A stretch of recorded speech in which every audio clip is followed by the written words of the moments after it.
Baik, bismillahirrahmanirrahim. Asyhadu an la ilaha illallah wa asyhadu anna Muhammadan abduhu wa rasuluh. Allahumma sholli ala sayyidina Muhammad wa ala ali sayyidina Muhammad. Alhamdulillahirabbil alamin wassalatu wassalamu ala asrofil anbiya'i wal mursalin wa ala alihi wa sahbihi ajmain amma ba'd. Kepada yang terhormat Bapak pemateri sekaligus Ketua Komnasdik Provinsi Jawa Barat, Bapak Dr. Kiai Haji Asep Dadang, MSI, yang saya hormati, pada kesempatan ini di antara kita hadir Ibu Sekretaris Prodi Pasca Sarjana Universitas Islam Nusantara, Prodi Administrasi Pendidikan, Bapak dan Ibu, di sini ada sebagian adalah mahasiswa Pasca Sarjana Prodi Administrasi Pendidikan Universitas Islam Nusantara, Bapak dan Ibu dari STAI ya, yang ada di bawah pimpinan Bapak Dr. Kiai Haji Dadang, kemudian rekan-rekan yang lain yang hadir pada kesempatan hari ini. Assalamualaikum warahmatullahi wabarakatuh. Waalaikumsalam. Waalaikumsalam warahmatullahi wabarakatuh. Alhamdulillah kita selalu panjatkan puji dan syukur kepada Allah Subhanahu wa taala bahwa kita sebagai hamba begitu ya, sebagai makhluk ciptaan Allah yang tiada daya upaya kecuali dengan izin Allah segala sesuatu akan terjadi, maka itu adalah kehendak Allah. Kita sehat juga adalah berkah dan pemberian dari Allah Subhanahu wa taala.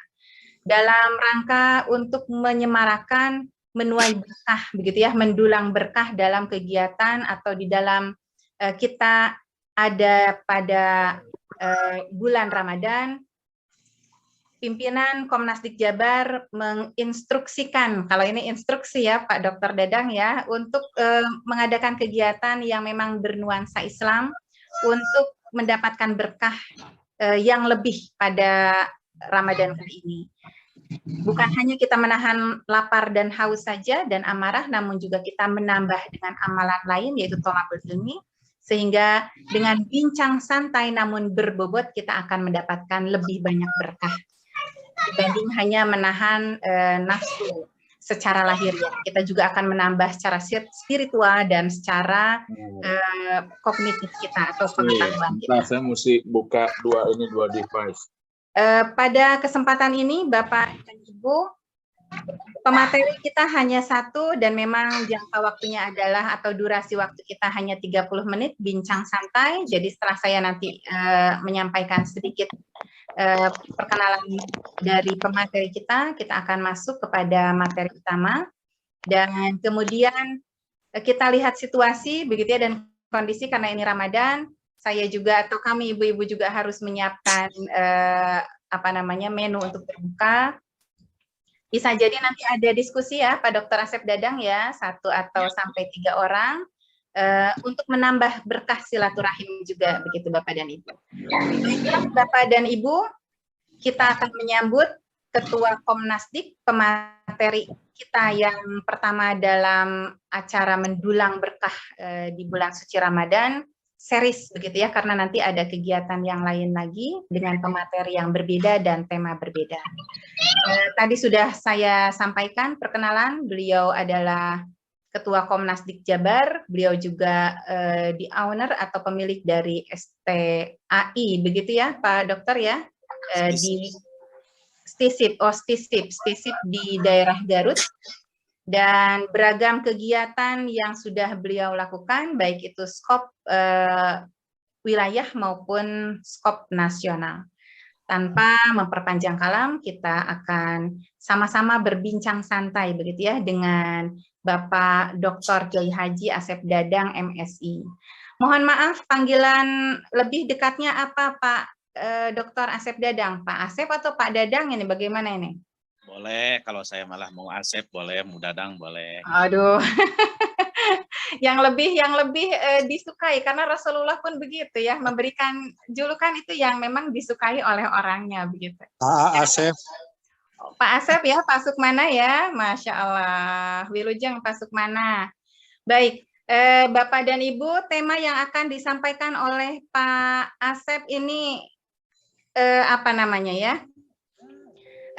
menarik sekali karena beliau memang distisip mungkin ya, maka temanya adalah mencari makna puasa dihubungkan dengan politik bangsa.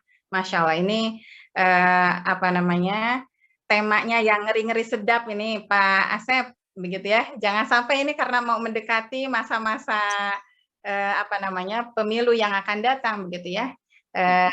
Namun terlepas dari itu semua, Bapak dan Ibu, Islam memang mengatur beragam bidang dalam kehidupan umat manusia, begitu ya.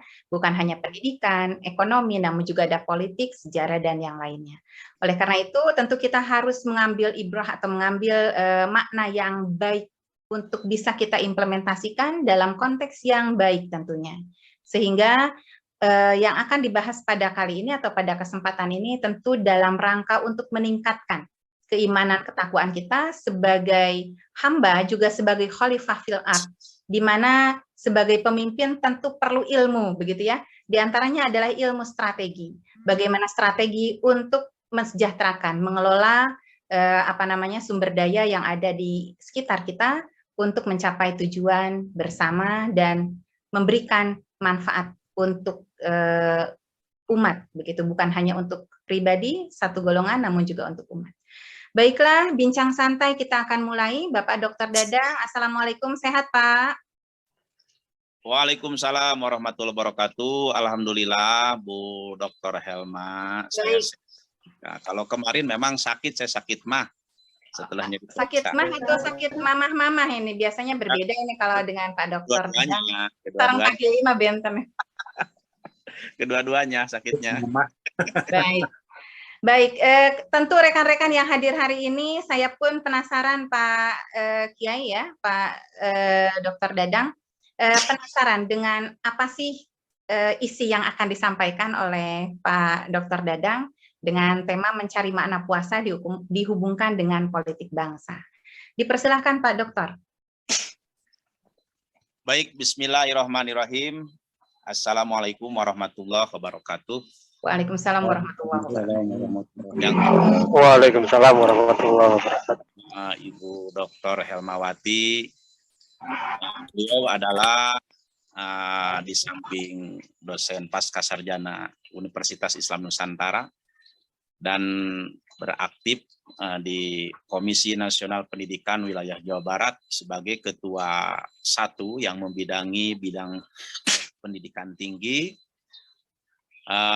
Juga nih sahabat saya yang dari Jawa Timur, Pak Kunjung, sebagai Ketua Komnastik Jatim. Selamat bergabung dengan kegiatan Komnastik Jabar ya. Kemudian teman-teman saya yang di berbagai provinsi yang mungkin sudah masuk di saya undang di link ini.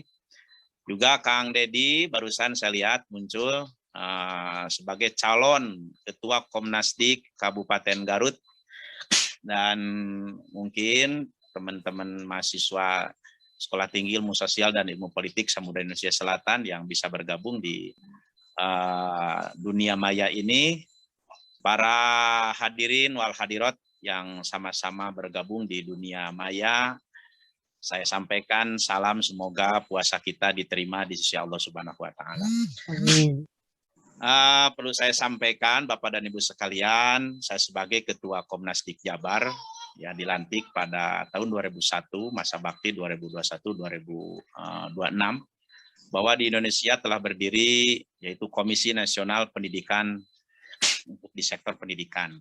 Dan alhamdulillah kita di Jawa Barat sudah dilantik pada tahun 2021 dan kegiatannya adalah kegiatan dimulai tingkat TK ya sampai di tingkat perguruan tinggi terkait dengan dunia pendidikan.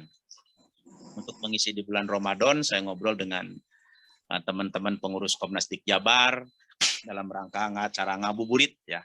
Ngabuburit di bulan Ramadan kita isi dengan berbagi dan diskusi dalam rangka mencari ridho Allah Subhanahu wa Ta'ala. Baik, Bapak dan Ibu sekalian, di tema itu mencari makna puasa yang dihubungkan dengan politik bangsa. Yang saya pelajari dan saya ingat bahwa puasa itu bahasa Indonesia, ya, atau bisa juga di orang Sunda itu bahasa Sunda. Tetapi ketika kita dihubungkan dengan bahasa Arab, bahwa puasa itu ada dua kalimat. Pertama yaitu Ramadan. Ya, puasa itu maknanya atau diambil dari bahasa Arab yaitu Ramadan. Kalau Ramadan artinya mustaq mina romdoni atau diambil kata di bahasa. Artinya membakar. Ramadan itu artinya membakar. Atau artinya panas. Ya. Sehingga kita hubungkan dengan pekerjaan orang yang sedang berpuasa. Karena puasa itu adalah membakar dan panas. Coba rasakan ketika kita sedang berpuasa, ya panas rasanya. Yang kedua makna yang itu adalah orang berpuasa itu harus membangun segala sesuatu yang berkaitan dengan batin. Karena Allah Ta'ala tidak akan menerima puasanya seseorang apabila penyakit-penyakit yang ini tidak dibakar. Pertama, di bulan puasa dan seterusnya, kita harus melakukan pembakaran hal yang dapat merusak pahala puasa. Pertama, yaitu takabur alias sombong. Orang yang sombong, orang yang takabur, ketika melaksanakan puasa, puasanya sah menurut fikih, tetapi menurut makbulnya atau qabulnya puasa tidak akan diterima. Karena orangnya sombong. Sombong itu bisa dikatakan batarul haq, atau yang namanya menolak kebenaran. Ketika kita sedang berpuasa, menolak sesuatu yang benar yang datang dari Allah dan Rasulnya, maka puasa kita itu sia-sia. Itu yang pertama. Yang kedua, yang akan membatalkan puasa kita artinya tidak akan diterima oleh Allah dalam konteks batin kita ketika punya batin yaitu ujub. Ujub itu adalah angkuh. Angkuh itu merasa diri kita ahli ibadah, orang lain itu orang yang salah. Apabila hati kita punya keyakinan seperti itu, maka kita itu puasanya tidak akan diterima. Bahkan Nabi menganjurkan kepada kita sebagai orang muslim, zayyin nafsaka bil maksiat wala tuzayyin nafsaka bit ta'at. Hiasi dirimu bahwa dirimu paling berdosa, orang lain lebih hebat. Itu lebih bagus menurut keyakinan hati. Nabi menyarankan seperti itu. Wala tuzayyin nafsaka bit ta'at. Jangan sekali-kali menghiasi diri bahwa diri kita adalah diri yang paling baik. Itu tidak boleh dalam konteks Islam. Dua, yang ketiga yang tidak akan diterima puasanya oleh Allah itu adalah ghil. Ghilun itu adalah dendam kebencian. Nabi memberikan garansi 3 hari. La yahilu li muslimin ayah juro fawqa salatin. Tidak halal bagi seorang muslim apabila dendam kebencian lebih daripada 3 hari. Oleh karenanya Allah memberikan satu gambaran dalam surat 59 ayat 10.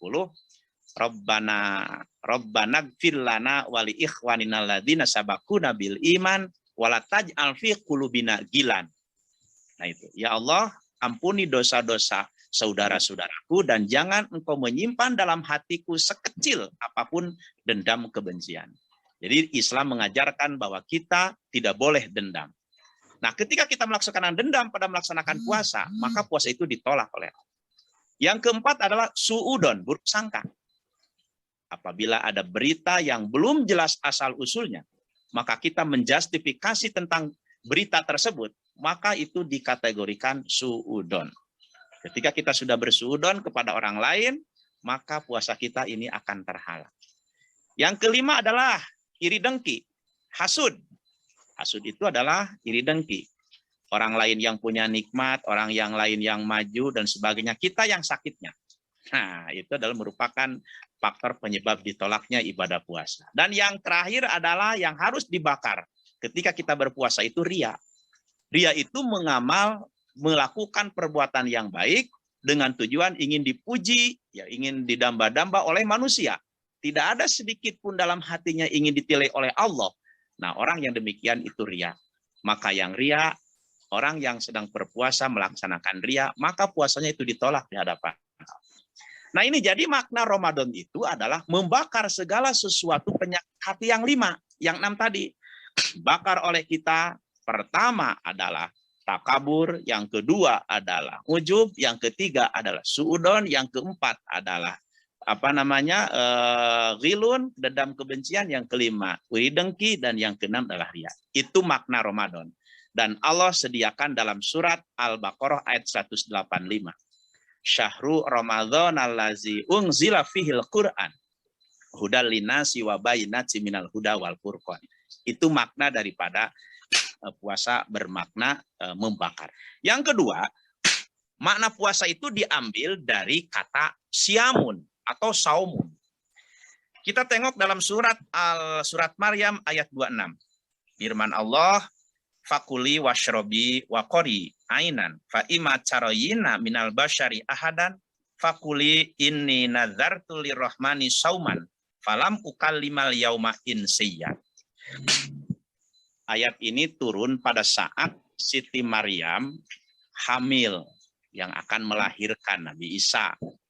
Ditanya sama malaikat Jibril, wahai Maryam, apakah kamu ingin punya anak? Siti Maryam menjawab, saya ingin, Jibril, tapi kalau saya punya anak kan saya harus nikah dulu. Kata malaikat Jibril, coba berikan kepada saya tanganmu. Maka ditiuplah tangan Siti Maryam, maka tiba-tiba Siti Maryam hamil. Nah, setelah hamil berdialog Siti Maryam dengan malaikat Jibril. Lalu pada akhirnya kata malaikat Jibril kepada Siti Maryam, wahai Maryam, kamu tidak akan kuat menghadapi orang-orang Israel, Bani Israel. Dengan demikian, kamu harus berdiam diri. Dan katakanlah kepada orang-orang Bani Israel, saya tidak akan berbicara kepada siapapun pada hari ini. Maka kata Allah, fakuli washrobi ini. Maryam, diamlah kamu, makanlah kamu, minumlah kamu.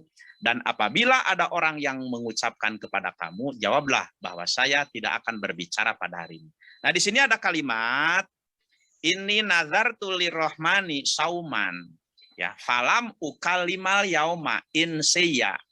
Di sini ada kalimat sauman. Jadi sauman di situ adalah menahan diri, berdiam diri, ya.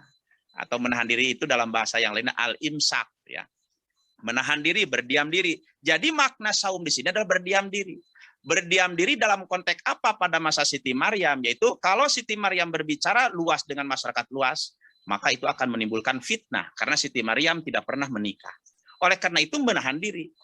Nah, filosofi daripada ayat ini atau tafsir kontemporernya adalah, kalau saya hubungkan dengan beberapa hadis Nabi, maka ketika orang sedang melaksanakan puasa ya, atau saum, maka perilaku yang harus dijauhi atau yang harus ditinggalkan, pertama sifat namimah.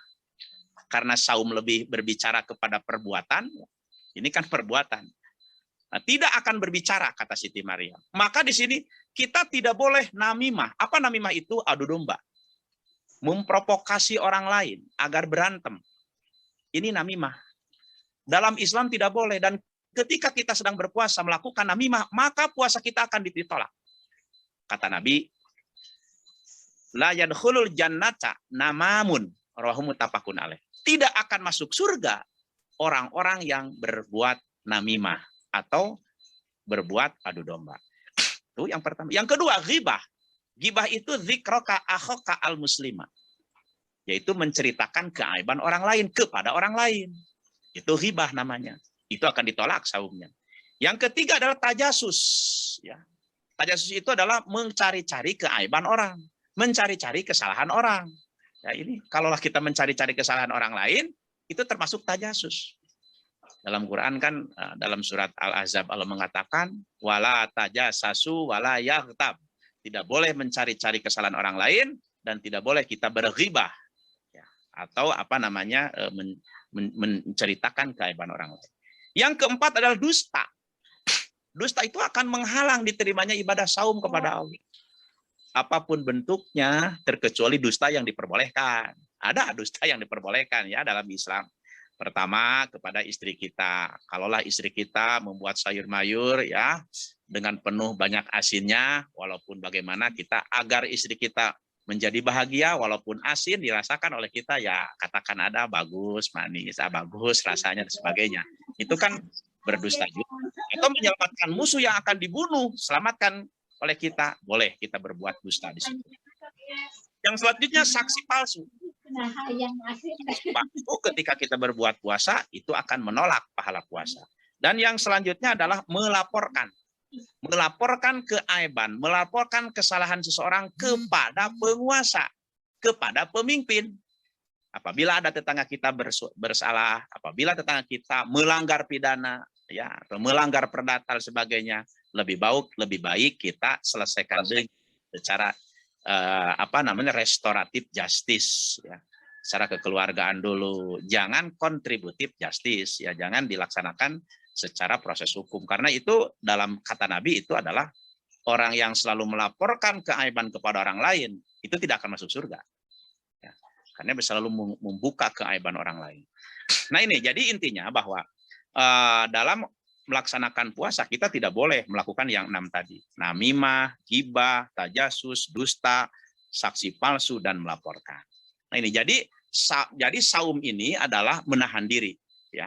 Jadi kalau Ramadan artinya adalah membakar. Jadi membakar yang 6 tadi dalam konteks ibadah batin, ya, perbuatan batin yang 6 tadi kita bakar, kemudian saum kita tahan diri, kita tidak boleh melakukan berdusta, mengadu domba dan lain sebagainya dalam konteks perbuatan dohir. Nah ini. Nah dikaitkan dengan hubungan politik. Ya ini tadi Ibu host sudah pesan sama saya tentang tentang politik. Berbicara politik di sini saya bukan berbicara politik liberal dan politik Indonesia. Akan tetapi saya lebih mengacu kepada politik secara Islam. Artinya bahwa orang yang berpuasa itu dia itu melaksanakan politik. Karena menurut pemikiran saya setelah berdasar pada beberapa teori yang dikemukakan para ahli di bidang pengertian politik, bahwa politik itu adalah tata kelola dalam memimpin sebuah bangsa.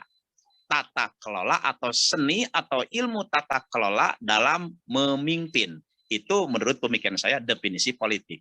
Nah sekarang ada kaitankah puasa dengan politik? Ya jelas. Pertama, kemarin pemerintah kita mengadakan sidang isbat bahwa puasa tanggal 1 Ramadan jatuh di tanggal 3 April, yaitu pada hari kemarin, itu hari Minggu. Jadi tidak boleh orang melaksanakan puasa sembarangan, itu harus berdasarkan perintah pemimpin. Nah ini jadi puasa, Bu Host ya dan teman-teman yang lain, ada kaitan puasa itu atau puasa umum itu berkaitan dengan politik bangsa. Terus yang kedua, karena tadi ada kata tata kelola dalam memimpin sebuah organisasi, baik kecil maupun besar, terutama wakil negara, bahwa perilaku atau politikus, baik yang bergerak di eksekutif, di yudikatif, di legislatif, tentunya kembali kepada perlakuan yang tadi. Mari kita sebagai anak bangsa, mari kita sebagai umat manusia, dimanapun agama, diajarkan bahwa kita tidak boleh mengadu domba sama orang lain, kemudian tidak boleh dendam kebencian, tidak boleh buruk sangka, tidak boleh mencaci maki kepada orang lain, tidak boleh berdusta. Itu kan kegiatan sehari-hari, artinya kegiatan bibir dan kegiatan hati. Hati kita tidak boleh melakukan yang 6 tadi, tidak boleh sombong, tidak boleh iri dengki, tidak boleh dendam kebencian. Kemudian perilaku kita tidak boleh berdusta, tidak boleh mengadu domba, kemudian tidak boleh mencari ghibah, tidak boleh mencari-cari kesalahan orang lain, tidak boleh melaporkan keabaian orang lain. Itu kegiatan politik namanya. Nah, ketika suatu bangsa sudah paham makna daripada puasa, maka saya yakin dimanapun negara didirikan, maka akan terjadi yang namanya harmonisasi politik atau harmonisasi bangsa. Kira-kira demikian yang perlu saya sampaikan, Bu Host dan kawan-kawan dan teman-teman sekalian, bahwa mencari makna puasa yang dihubungkan dengan politik bangsa yang telah saya sampaikan tadi.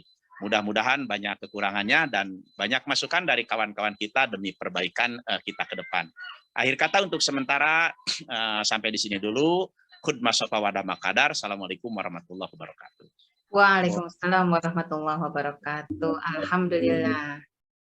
Ternyata sudah terjawab ya dari perspektif Bapak Dr. Kiai Haji Pak Asep Dadang ini, bagaimana menghubungkan dengan politik dari makna saum ini. Baik, Bapak dan Ibu, mungkin ada yang ingin bersilaturahim. Silahkan. Bapak dan Ibu yang ingin bersilaturahim, say hello, menyampaikan 1-2 statement mungkin yang berbeda atau mengomentari. Ya Bu, Assalamualaikum warahmatullahi wabarakatuh. Waalaikumsalam warahmatullahi wabarakatuh. Silahkan Pak Dedi Kurniawan. Ya. Ini calon ketua Komnas Kabupaten Garut, Bu Dr. Helma. Siap, siap. Ya, terima kasih. Mohon pencerahan Pak Dokter tentang ruang lingkup batasan. Ya, tentang gibah itu ya. Memang dalam hadis dijelaskan gibah itu dikruka akhoka bima yakrohu, menceritakan saudaramu yang jika kedengaran oleh saudaramu itu membuat orang itu menjadi marah. Nah, sekarang kaitannya dengan kebijakan politik dan kebijakan publik. Bagaimana ketika minyak goreng ini naik sangat tidak terkendali sampai 100%, kemudian Pertalite akan dihapus dan Pertamax juga langsung dinaikkan. Ini kan menjadi perbincangan di warung kopi, apalagi ada wacana 3 periode presiden, gitu kan, mengobrak-abrik konstitusi kita. Nah, ini kan sudah barang tentu ini akan menjadi wacana baik di kampus maupun di warung kopi. Apakah itu masuk dimensi gibah? Atau merupakan kontribusi pemikiran yang nanti akan menggelinding menjadi sebuah komitmen kesadaran sosial tentang sebuah kondisi. Terima kasih Pak. Masya Allah, luar biasa ini Pak Dedi ya, Pak Asep Dadang. Ini biasanya anak muda memang begitu Pak. Jadi kita sambut ya apa yang disampaikan oleh Pak Dedi ini. Beliau memang mengamati, ternyata menganalisis. Tadinya saya juga mau menyambungkan dengan minyak, ternyata sudah ada yang bahas minyak, alhamdulillah. Sudah diwakil oleh Pak Dedi nih, bahkan sampai kopi pun ya. Mudah-mudahan tidak naik kopinya Pak Dedi ya. Baik, Pak Asep Dadang, silahkan. Ya, baik, terima kasih nih Pak Dedi. Ini adalah perlu sampaikan Bu Dr. Helma, ya ini nanti sebagai Ketua Calon Komnastik Kabupaten Garut. Dan saya pilih beliau karena dengan kecerdasannya, dengan ininya, dan beliau ini sebagai dulunya Ketua HMI, kemudian sebagai Ketua Presidium Masyarakat Garut Selatan, dan ikut juga di Forum Jabar Selatan ya.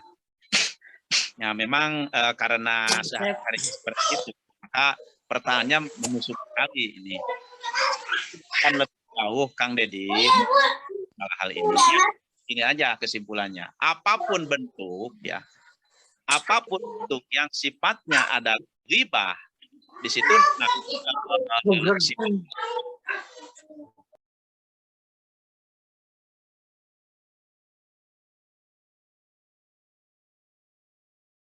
koka muslimah.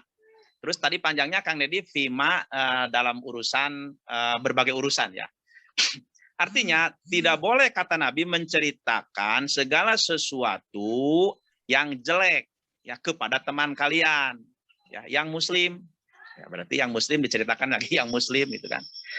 Ini ada kalimat yang muslim. Jadi ghibah itu adalah menceritakan keaiban seseorang yang muslim kepada temannya yang lain. Apapun bentuknya, sifatnya yang jelek-jelek tidak boleh. Entah berkaitan dengan politik pragmatis dan lain sebagainya. Itu menurut pemikiran saya, Tetapi kalaulah itu ada yang namanya sifatnya saran dan masukan, ya saran dan masukan, kita kan punya jalurnya, ya punya saluran-saluran komunikasi politiknya di situ. Nah itu maksudnya. Jadi apapun bentuknya kepada Muslim, ya keaiban-keaiban Muslim diceritakan kepada yang lain itu tidak boleh, ya tidak boleh. Nah, kalaupun bisa, kalaupun diperbolehkan, itu tidak bisa diceritakan orangnya. Itu pun untuk mengajarkan kepada yang mendengarkan. Misalnya tidak boleh kita melakukan bla bla bla. Nah, orangnya tidak boleh disebutkan. Misalnya ada orang yang teman kita yang berbuat salah, itu pun kita tujuannya untuk perbaikan. Bahwa perbuatan misalnya mencari-cari keaiban orang lain itu tidak boleh, jangan sampai terjadi. Nah, jadi yang tidak boleh itu disebutkan orangnya. untuk memberikan pengetahuan kepada orang yang mendengarkan agar tidak terjadi atau tidak melakukan serupa. Itu bisa saja. Kira-kira begitu. Barangkali teman-teman yang lain bisa untuk menjelaskan lebih jauh atau memang Kang Deddy sendiri bisa menjawabnya. Iya Pak, ini kalau teman-teman media kan kerjaannya memang mencari berita. Berita itu kan ada 3 ya, positif, biasa-biasa saja, informatif, kemudian juga ada yang negatif. Ya artinya memang memerlukan batasan Pak. Walaupun saya tadi juga menarik bahwa Bapak menjelaskan lebih kepada sifatnya privasi ya, kan fikruka akhoka saudaramu. Jadi kalau menyangkut kebijakan publik, menyangkut ke urusan publik, kebijakan publik dan pejabat publik, saya kira mungkin bukan itu rambu-rambunya. Tapi kalau antar personal, ya ini baru tafsiran saya saja gitu. Kalau antar personal, memang bahwa kita itu nggak boleh gibah gitu. Tetapi terhadap kebijakan publik, beda hadisnya kan ada manro amin kumun karo fal yugoyir biadi failam yastati pabilisani failam yastati pabikolbi wawadapu. Mohon koreksi Pak Dokter, terima kasih. Betul, sepakat Pak Deddy, sepakat betul. Kalau yang namanya untuk personal seperti itu.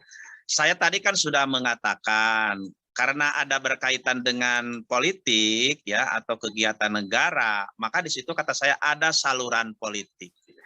Jadi saluran politik karena segala sesuatu kita ditentukan oleh kebijakan publik. Nah, ketika kebijakan publik dilaksanakan tidak sesuai dengan kebijakannya pada implementasi kebijakan publik, nah di situ ada kontrol politik. Ya, kalaulah masyarakat menemukan seperti itu, ya pada akhirnya kita sampaikanlah kepada saluran-saluran politik, saluran-saluran kebijakan. Ya kayak tadi lah, disampaikanlah surat, disampaikanlah saran pandang yang berkaitan dengan hal-hal yang dipandang kurang enak, ya kurang menguntungkan, kurang berpihak kepada masyarakat. Seperti tadi dalam hal minyak goreng dan sebagainya. Pokoknya apapun yang namanya kebijakan publik yang tidak sesuai dengan implementasi kebijakan publik, maka di situ kita harus meluruskannya, ya. Kalau meluruskannya, yang tidak boleh itu ya memang kita diumbar, diceritakan di warung kopi yang memang tidak mengena pada akhirnya. Tapi kalau kita misalnya membuat surat atau misalnya kita demo, ya demo itu ada izinnya, kemudian disampaikan secara ini, nah itu adalah tidak disebut dengan bahasa ghibah, Kang Deddy, karena ya negara kita ini adalah negara demokrasi. Demos kratos, ya tentunya di negara demokrasi itu tidak terlepas pertama yaitu ada demonstran, ada yang namanya mungkin demoralisasi, ada juga dekadensi moral dan sebagainya. Maka hal yang pantas bahwa untuk menyuarakan dan mengontrol kepada pihak pemerintah itu sendiri dengan menyampaikan masukan-masukan, yang menyampaikan hal-hal yang ada di bawah, dan itu pun tentunya harus mengacu kepada kebijakan publik juga gitu kan, atau sesuai dengan saluran komunikasi politiknya. Ya itu seperti yang tadi dikatakan Kang Deddy bahwa man ro'a minkum munkaron fal yugoyir biadihi. Nah, maksud biadihi itu kan dengan kebijakan publik. Satu itu. Yang kedua adalah fa'ilam yasati pabilisai dengan lisan. Lisan itu kan bisa ada bahasa tulisan, ada bahasa lisan. Dengan tulisan secara langsung kita menyampaikan bisa saja, atau dengan tulisan bisa. Fa'ilam yasasi pabikol bihi wadalika adapul iman. Paling tidak yaitu dengan hati. Kalaulah misalnya dengan kekuasaan tidak bisa, dengan tulisan dan lisan kita tidak bisa. Ya udah, kalau sudah dikasih tahu mah berarti kita benci atau tidak suka dengan hati, dan itu mah adaful iman. Panglemah-lemahna iman gitu. Lamun teu ngewa-ngewa acan kana kagorengan mah karena hal-hal sifat yang jelek tidak ada iman, Kang Deddy ya. Kalau tidak benci-benci kepada hal yang jelek tidak ada imannya gitu. Ya, kalaulah misalnya ada orang yang benci terhadap keburukan dengan hati adaful iman. Adaf itu paling lemah iman karena bahasanya dengan af'al tafdil. Adaful itu, adafun itu adalah tina do'fun. Kemudian di af'al tafdilkan jadi adafun, paling lemah imannya. Berarti kalau orang yang tidak benci kejelekan dengan hatinya berarti tidak ada imannya. Itu yang paling rendah imannya, benci dengan hati. Ya, baik, terima kasih masukannya Pak Dedi. Itu satu ilmu buat saya bahwa memang yang disebut ghibah itu ada batasannya gitu. Ada batasannya gitu. Terima kasih. Baik, terima kasih Pak Dr. Asep Dadang, Bapak Dedi. Bapak Ibu yang lain, karena ini adalah bincang santai begitu ya, dengan memaknai bahwa dari makna saum ini kita dapat mencari benang merah terhadap perilaku berpolitik. Tentu tadi berpolitik tidak hanya pribadi ya, politik pribadi, bahwa kita dengan saum kemudian kita mampu menahan diri dari haus, lapar, nafsu begitu ya, termasuk juga ghibah. Kemudian kita juga mampu memasukkan ke dalam tubuh kita hal-hal yang baik yang sesuai dengan kadarnya, dan itu pun tentu tidak berlebihan. Dan untuk karena politik ini Pak Kiai Dr. Dadang, karena dihubungkan memang dengan negara begitu ya, tentu akan ada satu persepsi bahwa hal berpolitik ada yang pro dan kontra. Tentu di dalam Islam kita tidak menapik bahwa politik ini juga ada diatur begitu. Karena bermanfaat dalam mengorganisasikan atau mengurus urusan baik itu manusia maupun alam begitu ya, SDM ataupun SDA, dalam rangka untuk mensejahterakan masyarakat di mana wilayah negara itu berada atau di satu negara tersebut. Dan tentu harapannya Pak Dr. Dadang, saya melihatnya seperti ini. Dengan saum, tadi kan individual ya, sekarang kita masuk ke aparatur negara nih ya, para pejabat negara. Dengan saum, harapan kami gitu ya, harapan saya, para pelaksana amanah yang diberi wewenang untuk mengatur negara, harapannya adalah beliau-beliau akan mampu mengelola negara dengan sebaik-baiknya begitu ya, mengalokasikan sumber-sumber kesejahteraan rakyat memang pada porsinya atau pada tempat-tempatnya, sehingga harapan tentu kegiatan-kegiatan yang akan merusak kesejahteraan bangsa dan negara seperti misalnya korupsi itu akan sedikit demi sedikit berkurang dengan kita memaknai dari saum ini. Saya melihat seperti itu Pak Dr. Dadang. Mangga, silakan yang lain Bapak Ibu, monggo yang dari Jawa Timur. Assalamualaikum. Pak mana yang dari Jawa Timur? Halo. Sambil silaturahim, monggo 1-2 kali untuk menanggapi. Assalamualaikum. Pak siapa dulu ini? Pak Tuban ya, Pak Tuban Nurofi. Oh iya. Terima kasih. Assalamualaikum warahmatullahi wabarakatuh. Waalaikumsalam warahmatullahi wabarakatuh. Selamat sore Pak Asep Dadang. Perkenalkan dulu, kami dari mahasiswa WK Surabaya ya. Kawannya Pak Kunjung ini. Oh ya, selamat gabung sama Komnasdik ya. Sedikit saya menyimak apa yang disampaikan oleh Pak Dadang tadi, dan banyak yang kami tangkap ya. Intinya orang berpuasa itu bisa menahan dari apa yang sudah dijelaskan tadi. Ada 6 hal kita tidak boleh melakukan itu.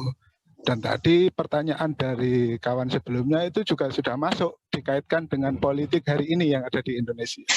Kalau saya memaknai itu, saya balik Pak Asep. Karena untuk anjuran ya ayyuhalladzina amanu itu kan orang-orang yang beriman yang diwajibkan untuk berpuasa. Dan pemerintahan kita itu mayoritas negara muslim, tentunya orang-orang yang ada di pejabat, pemangku kepentingan, pengambil kebijakan adalah orang-orang yang beriman.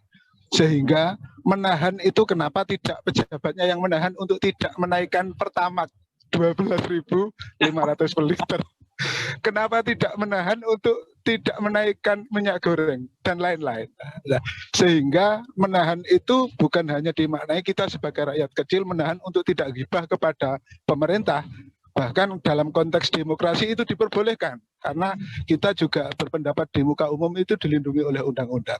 Nah, jadi mungkin saran ya, ini pendapat saya saja, menahan ini lebih pasnya itu diberikan kepada pemerintah, sehingga ketika pemerintah hanya menahan untuk melakukan korupsi, maka implikasi dari menahan itu akan meratanya sebuah kesejahteraan pada suatu negara. Menahan untuk tidak menaikkan harga bahan bakar minyak, maka implikasinya juga akan menahan laju kenaikan harga bahan pokok. Itu sedikit pendapat dari saya, Pak Asep. Bu Dokter, terima kasih dari Jawa Timur. Salam kenal. Assalamualaikum warahmatullahi wabarakatuh. Waalaikumsalam warahmatullahi wabarakatuh. Luar biasa ini ya rekan dari Jawa Timur. Monggo Pak Asep Dadang, ini kan memang semacam curhatan ya. Jadi apa yang memang sedang dipikirkan oleh rekan-rekan kita, inilah yang kemudian disampaikan dalam kegiatan kita hari ini atau di dalam silaturahim kita hari ini. Ya, baik Bu Host, sudah kuduga apa yang ditemakan dalam pernyataan yang dibahas oleh saya, bahwa inilah makna saum. Makna saum itu kan lebih luas kata tadi saya tadi. Ya. Kalau melihat secara kronologisnya ayat itu kan bahwa Siti Maryam itu bukan saum menahan lapar, ya. Karena di awalnya pakuli washrobi, makanlah kamu, washrobi, minumlah kamu. Ya. Nah, yang dimaksud di sini adalah ini nazartu lirahman sauman palam ukal 5. Nah, saya tidak akan ngomong. Nah, ketika kita ditafsirkan dengan berbagai tafsir, nah, maka lari ke yang tadi. Ketika orang melaksanakan puasa, nah, bisa saja dihubungkan dengan kegiatan politik pada hari ini, bahwa betul apa yang dikatakan Kang Tuban tadi ya, Mas Tuban, bahwa betul bahwa kegiatan politik, apalagi kita menjelang Ramadan, kalaulah orang paham, politikusnya paham memaknai puasa itu, bisa saja. Saya sangat setuju apa yang masukan dari Mas Tuban tadi, bahwa segala sesuatu tahan. Apakah ini efeknya seperti apa? Merugikankah kepada masyarakat luas atau tidak? Ini harus sampai ke sana. Yang namanya pemimpin itu harus bertanggung jawab. Makan dan minumnya rakyat, ya itu harus sampai tahu terhadap sumber-sumber makanannya. Nah, kalaulah misalnya ada sudah ingin membuat sebuah kebijakan itu, ya meskipun di kita ini kan sudah ada aturan mainnya, uji kelayakan, ya. Jangan tiba-tiba misalnya membuat sebuah kebijakan publik itu sepakat antara eksekutif, legislatif, yudikatif, bukan hanya yang 3 lembaga tinggi negara itu, akan tetapi itu harus dipublikasikan dulu ya kepada masyarakat. Apakah masyarakat itu menerima atau tidak? Makanya jangan dulu disahkan kebijakan publiknya. Jadi disosialisasikan dulu ya. Baru itu adalah namanya berpuasa gitu kan. Jadi orang yang berpuasa itu menahan segala sesuatu yang kira-kira sesuatu itu dapat merugikan kepada rakyat banyak gitu kan. Nah, ini permasalahannya. Jadi yang harus dilakukan oleh kita. Nah, kita juga kan sama, bagian daripada politik ya. Masyarakat dan pemimpin itu adalah kesatuan berpolitik gitu. Persatuan bernegara, persatuan berleadership gitu kan. Nah, karena antara rakyat dengan pemimpin itu tidak bisa bertolak belakang, karena pemimpin di negara demokrasi, termasuk di Islam pun ya, karena di Islam pun ada bersifat jumhuriyah, sama republik ya, berdasarkan itu maka segala sesuatu itu ada majelis syuro. Majelis syuro itu adalah musyawarah, dan tidak hanya dari musyawarah, maka itu harus dipublikasikan. Kalaulah setelah publikasi itu adalah ada penolakan dari masyarakat, maka harus di stop. Berpuasalah di situ. Berpuasalah wahai para orang-orang yang hari ini memimpin, ketika ada segala sesuatu yang dapat meramaikan kepada masyarakat, apalagi sampai masyarakat membuat menjadi gaduh, maka itu harus dipuasakan. Berpuasa, ya berpuasa menahan lapar, dan berpuasa juga menjatuhkan kebijakan yang tidak sependapat atau tidak sesuai dengan masyarakat. Terima kasih Kang Tuban, sangat menyentuh sekali dengan makna puasa dan untuk menahan tidak menaikkan minyak goreng dan bahan bakar. Terima kasih. Yang lain barangkali ada yang menambahkan, silakan. Assalamualaikum, saya dari Sukmana, Pak. Baik, satu orang lagi mungkin ya, silahkan Bapak Sukmana. Assalamualaikum, perkenalkan nama Sukmana dari Garut. Kebetulan sebagai mahasiswanya Pak Kiai Haji Asep Dadang. Ya, Pak Sukmana. Maaf, dosen ikut nimbrung di dalam acara ini. Bagaimana prinsip seorang Muslim dalam mensikapi kejadian yang akhir-akhir ini terjadi dalam bangsa dan negara Indonesia, baik bagaimana cara menasehati atau tahapan-tahapan menasehati pemimpin sebagai seorang Muslim. Yang kedua, bagaimana kita mensikapi permasalahan yang terjadi pada bangsa dan negara ini selaku seorang Muslim. Kita memang di negara demokrasi, tapi demokrasi kita demokrasi Pancasila yang berketuhanan yang Maha Esa, menghargai kemanusiaan yang adil dan beradab sehingga terjadi persatuan Indonesia. Bagaimana sikap kita selaku seorang Muslim dan selaku bangsa atau masyarakat Indonesia mensikapi hal yang terjadi? Dengan demo-demo yang sekarang ini terjadi, kita harus melakukan secara besar-besaran atau selaku seorang Muslim kita bersabar saja? Mungkin itu saja yang ingin saya tanyakan kepada Pak Dokter. Terima kasih. Assalamualaikum warahmatullahi wabarakatuh. Waalaikumsalam warahmatullahi wabarakatuh. Waalaikumsalam warahmatullahi wabarakatuh. Silahkan singkat saja Pak Dokter, karena kita memang membatasi waktu ya dalam kegiatan Ramadan kali ini. Silahkan. Baik, sikap seorang Muslim itu, karena kita negara-negara konstitusional, maka di situ sudah diatur untuk menyampaikan saran, masukan, dan lain sebagainya kepada penguasa. Jadi sudah ada konstitusional. Demo pun juga itu konstitusional, Pak. Demo kecil-kecilan, demo besar-besaran, itu adalah konstitusional juga. Ya, tidak melabrak, asal kita punya izin. Ya. Jadi sebelum demo kita menyampaikan surat permohonan kepada pihak keamanan, dalam hal ini adalah polisi, gitu kan. Jadi menyampaikan saran, kritik, dan sebagainya itu harus. Ya. Bahkan kalau kita membiarkan seorang pemimpin, membiarkan temannya terlena dalam membuat kejelekan, ya, keburukan, maka kita tidak akan masuk surga. Ya, kata Nabi, anta haramun alal bakhili wadayus.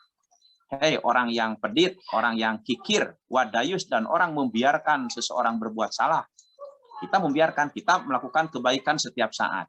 Ada orang yang berbuat salah, kita biarkan. Itu tidak akan masuk surga kita. Jadi memang kita dilematis ya, Kang Sukmana. Sangat dilematis. Ketika kita vokal, kita kadang-kadang orang yang memang tidak suka dinasehatin, suka mereka itu adalah ya ada sesuatu hal yang tidak ini. Oleh karena itu kita mah lempeng-lempeng saja lah. Kita mah asal kita tidak punya kepentingan-kepentingan lain, yang jelas kepentingannya kepentingan ibadah, gitu kan. Maka ketika ada seorang pemimpin yang memang tidak sesuai dengan konstitusional, maka kita harus melakukan apa yang kita bisa menyampaikan dengan tulisan sendiri lewat surat ke sana boleh. Atau kita misalnya mengadakan diskusi, boleh. Atau kita menjadikan demo. Demo itu dilindungi, Pak, dengan undang-undang. Dengan menyampaikan pendapat di muka umum. Itu ada undang-undangnya. Nah, boleh-boleh saja gitu. Demo besar-besaran, demo kecil-kecilan. Dan ingat-ingat saja, tentunya kita harus mematuhi peraturan yang berlaku dalam menyampaikan aspirasinya. Jadi seorang Muslim itu haram hukumnya dan tidak akan masuk surga apabila Muslim itu diam. Ketika seseorang dan ketika pemimpin melakukan sesuatu yang buruk, kita diam, itu tidak akan masuk surga. Kata Nabi, anti haramun alal bakhili wadayus, kata Nabi. Rawahu muttafaq alaih, itu hadis. Jadi seorang Muslim kalau diam melihat pemimpinnya berbuat salah, maka tidak akan masuk surga. Walaupun dia ahli sholat, ahli puasa, ahli haji, ahli sedekah, tentu kata Nabi tidak dijamin masuk surga. Karena orang yang berbuat salah itu tentu saja karena tidak tahu, ya, karena dia itu adalah ijtihad, tidak ada lagi yang harus kita ambil keputusan ini, karena seorang pemimpin itu, seorang leader itu harus mampu mengambil keputusan. Bisa saja kemungkinan keputusan itu tepat dengan kehendak masyarakat atau keputusan itu tidak tepat dengan kehendak masyarakat. Maka disitulah ada yang namanya komunikasi politik. Nah gitu, Kang Sukmana. Ya, jadi intinya sikap Muslim harus ikut partisipasi dalam meluruskan politik bangsa. Itu namanya berpuasa orang teh. Jadi lamun ngantep kesalahan batur, orang teh teu puasa, Kang Sukmana. Demikian Bu Pak Sukmana dan Bu Hos. Tentu ada tambahannya ya Pak, ketika kita mengingatkan juga dengan cara yang benar dan baik. Itu yang utama yang dicontohkan oleh Rasulullah. Ya, jangan sampai, mohon sedikit, jangan sampai di negara demokrasi itu pertama menyampaikan demonstrasi. Demonstrasi itu jangan sampai dekadensi moral, demoralisasi ya. Tetapi kita mematuhi peraturan ya, tentunya karena kita tadinya juga niat baiknya untuk meluruskan, maka tidak boleh dengan cara-cara yang tidak baik. Tentunya harus dengan cara yang baik. Baiknya dengan curang. Nah, itu saja. Alhamdulillah, kita sapa dahulu. Di sini ada teman-teman dari Jawa Timur, Masya Allah. Kemudian dari Garut, ini yang paling banyak. Dari Bandung, dari Jakarta, dari Sukabumi. Semua hadir, Pak Dr. Asep Dadang. Alhamdulillah. Alhamdulillah. Mohon maaf, karena waktu terbatas dan kita harus segera cari posisi untuk di belakang layar ini, Bu Sri. Mudah-mudahan. Bu Dokter, sebentar. Perlu saya sampaikan kepada teman-teman kegiatan yang dimotori oleh Komnastik Jabar ini akan berakhir sampai akhir Ramadan ya. Dan perlu saya sampaikan untuk pemateri yang hari Kamis ya. Hari Kamis itu Pak Insinyur Ahmad Engineering ya, beliau nanti akan mengisi tentang konstruksi bangunan yang dikaitkan dengan membangun kemanusiaan. Beliau itu arsitek ya. Ada tanggal-tanggalnya Pak Asep Dadang. Jadi tidak setiap Senin, Bapak dan Ibu kami sampaikan kegiatan kami ini Senin dan Kamis. Jadi untuk yang Ramadan ini, untuk yang sore hari baru ada 2, yaitu Pak Asep Dadang dengan Pak Ahmad, Pak Zainal ya, Pak Ahmad Zainal.